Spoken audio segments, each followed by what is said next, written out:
galera, beleza? Bom, na aula de hoje nós falaremos de curva de solubilidade, certo? Então uma curva ou um diagrama de solubilidade indica para a gente a variação do coeficiente de solubilidade com a temperatura.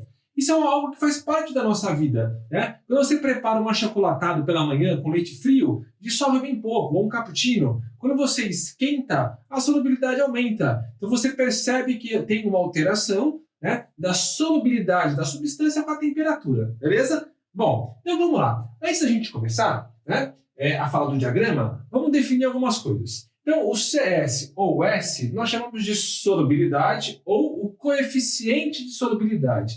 É o limite, tá? É a quantidade máxima de soluto capaz de se dissolver em uma certa quantidade de água, normalmente 100 gramas de água ou 1 quilo, né, 1 litro de água, tá? A uma certa temperatura. Então, variou a temperatura, varia a solubilidade. Bom, aqui eu coloquei um exemplo, tá, do coeficiente de solubilidade do sal de cozinha, beleza? Então, olha só, 35 gramas de NaCl em 100 gramas de água a 25 graus Celsius. Então, aqui está representada o coeficiente de solubilidade. A partir do coeficiente de solubilidade, nós conseguimos classificar as soluções. Nós podemos classificar as soluções como insaturada, quando a massa de soluto dissolvida é menor que o coeficiente de solubilidade.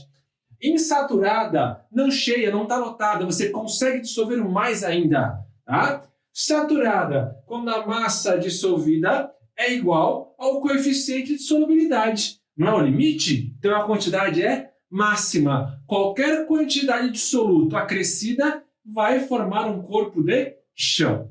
Tranquilo? Temos ainda a solução supersaturada. A solução supersaturada, a massa de soluto dissolvida, ela vai ser maior que o coeficiente de solubilidade. Então a gente tem um excesso. Ela é uma solução instável. Como que se prepara a solução supersaturada? Dá uma olhadinha no vídeo aqui, ó. Então você pega uma solução, né, coloca soluto e vai aumentando muito a temperatura, tá? Então você coloca muito soluto, então um soluto que o aumento da temperatura aumenta a solubilidade, portanto é uma dissolução endotérmica, quanto maior a temperatura, maior a solubilidade. E aí você vai dissolver muito soluto com uma temperatura alta. Quando você diminui a temperatura, diminui a solubilidade. Como essa diminuição ela é em repouso, por exemplo, você coloca na geladeira, né, ela fica em repouso, então você vai ter um excesso de soluto dissolvido, que é a solução supersaturada. Qualquer agitação, qualquer perturbação no meio, provoca essa coisa bonita aí, essa cristalização. Né? Você força o soluto a sair da solução. Então você agitou, a solução volta para a condição normal, que seria a saturada com excesso no chão, no fundo. Beleza? Então, bem legal esse experimento, né? Bom, falando em excesso, né? Quando eu coloco uma solução e vou agitando, coloco o soluto e vou agitando, agitando, agitando, o excesso se acumula no fundo. Nós chamamos de corpo de fundo. Beleza? Dá uma olhadinha nessa animação aí. Bom, então no simulador aqui, ó, eu vou usar, aqui tem um saleiro, né? Nesse saleiro vai ter o cromato de potássio, que ele tem a solubilidade de 63,7 gramas, tá? De sal em 100 gramas de água a 20 graus Celsius, beleza? Então, ó, se a gente for aqui adicionando sal, ó, a solução vai se tornando amarelada, porque é o sal amarelo, tá? O sal de croma aqui, o cromato de potássio, o cromato de potássio ele é amarelo. Bom, continuando agora, agora sim, um diagrama de solubilidade. Como eu disse agora há pouco, nós temos dois tipos de dissolução. Eu falei da endotérmica e a exotérmica é o inverso, né? Então, se a endotérmica você aquece para aumentar a solubilidade, na exotérmica, com baixa temperatura, a solubilidade é mais alta. Por exemplo, quando você vai ao cinema, né? Você compra um refrigerante e eles colocam bastante gelo. Qual que é a função do gelo? É aumentar a solubilidade do gás no líquido. O refrigerante não perdeu o gás, né? O gás ele tem como função realçar o sabor doce do refrigerante, né? E dar aquela sensação de refrescância, né? Então, quando os gases estão dissolvidos em líquidos, quanto mais baixa a temperatura, maior a solubilidade. Uma das formas de poluição de rios ao despejo de água quente, porque o gás sai da água. Ele está dissolvido, ele vai sair da água. Por isso que em água fria tem mais gás dissolvido. Beleza, então olha aqui. Em verde, nós temos uma curva de dissolução endotérmica. Em laranja, uma curva de dissolução exotérmica. E em preto, uma curva que tem uma inflexão. Ela começa endotérmica e termina exo. É quando a gente tem um sal hidratado. Este ponto de inflexão é quando o composto hidratado ele perde a sua água de hidratação. Aqui embaixo estou colocando alguns exemplos de sais hidratados. Beleza? Bom, então é isso. Perdeu a água de hidratação, vira uma dissolução exotérmica. Bom, como é que você interpreta esse gráfico? Essa linha, ela mostra o coeficiente de solubilidade. A solubilidade em uma certa temperatura. Então eu peguei na curvinha verde 2 pontos, 40 graus Celsius e 60 graus Celsius. Então aqui nós temos as massas dissolvidas. Então a solubilidade a 40 graus Celsius são 40 gramas do sal em 100 gramas de água. A 60 graus Celsius dissolvem 50 gramas do sal em 100 gramas de água, mostrando então que a dissolução é endotérmica, aumenta a temperatura, aumenta a solubilidade. Beleza? Bom, dá uma olhadinha nesse exercício aí. Bom, pessoal, aqui eu peguei um diagrama que tem a curva de solubilidade de diversos sais, certo? Então vamos fazer aqui uma análise, tá? Então primeiro, vamos pensar aqui, ó, quais são os sais com dissolução endotérmica. Percebeu que a maioria deles, quase todos os sais, aqui tem dissolução endotérmica.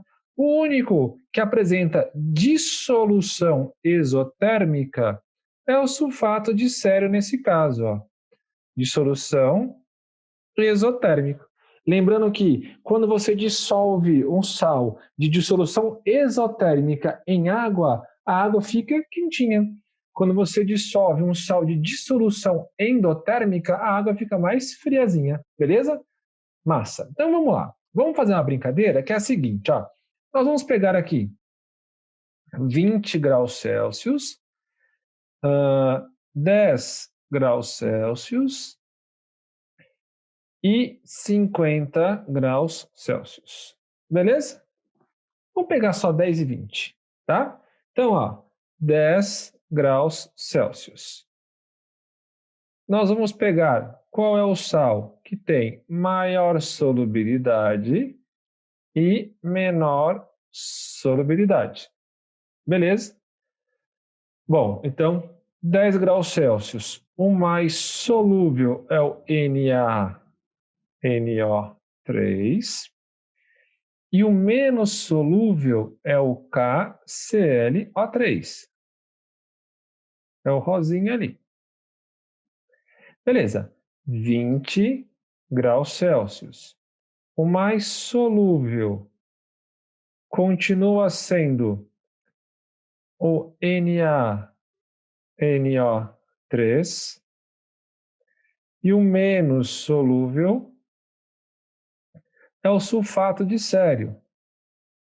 É o Ce2SO4, 3. Vamos pegar 30 também. 30 graus Celsius. O mais solúvel vai ser o CaCl2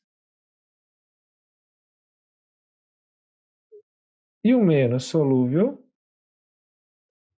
continua sendo o sulfato de cério, Ce2SO4, 3. Aqui é um 2. Beleza? Bom, então vamos fazer uma interpretação aqui. Vamos escolher aqui um sal qualquer, tá? O mesmo exemplo que a gente fez ali na lousa, vamos pegar nesse diagrama aqui, ó. Vamos escolher um sal aqui, vamos ver. Um que tem uma curva aqui, ó. Aqui é o K2CR2O7. Então, a solubilidade do K2CR2O7 vai ser 70 gramas de K2CR2O7 em 100 gramas de água 100 gramas de água e a temperatura de 90 graus Celsius. Beleza? Bom, então nesse exercício ele fala o seguinte, ó, observe a solubilidade fictícia do pentanol em água, em quilogramas para 100 litros de água, certo? Então, a 80 graus Celsius, você tem aí a solubilidade sendo 95 gramas do pentanol. Eu vou escrever aqui embaixo para você já entender um raciocínio. Ó. Então, aqui, 95 quilogramas de pentanol em 100 litros de água. Lembra que 1 litro de água, como a densidade da água é 1 grama por centímetro cúbico, é 1 quilograma por litro, então aqui são 100 quilogramas de água. Então a solução saturada vai ter a massa dos dois somados, ó, 195 quilogramas de solução saturada na temperatura de 80 graus Celsius. Beleza? Ele fala que uma solução saturada com 585 quilogramas foi resfriada para 50 graus Celsius e depois para 10, certo?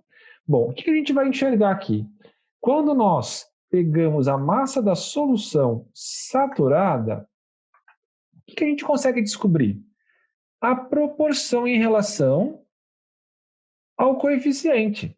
Então, 195 para 585 não é uma quantidade 3 vezes maior? Então, aqui, a quantidade de água ela será 3 vezes maior. Portanto, eu terei 300 quilogramas de água. Beleza? E a quantidade de sal também será 3 vezes maior. Então, você vai ter 95 vezes 3. Então, aqui a massa ela será 285 quilogramas de pentanol. Beleza? Massa. Então, agora fechou. Por quê? Ele fala o seguinte, que resfriou de 80 para 50 e termina com 10. Ou seja, o que interessa para a gente é do 80 ao 10, o 50 não importa, tá? Então, qual que é o retrato dessa solução? Você tem 285 quilogramas em 300 de água, beleza? Só que a 10 graus Celsius, qual que é o retrato da solução? 15 quilogramas de pentanol em 100 quilogramas de água. Joinha? Então, o que a gente vai fazer? Vamos aumentar a quantidade de água. Se eu tiver 300 quilogramas de água, a quantidade que dissolve será 3 vezes maior. Então, serão 45 quilogramas de pentanol dissolvido. Então, para você saber qual é a massa de corpo de chão, vai ser o seguinte, vai ser a massa de pentanol, que é 285 quilogramas, certo? Beleza. Menos a massa que dissolveu, 45 quilogramas dissolvido. Então, a quantidade de corpo de chão será de 240 quilogramas de precipitado de corpo de chão. Tranquilo? Então, a resposta é letra A.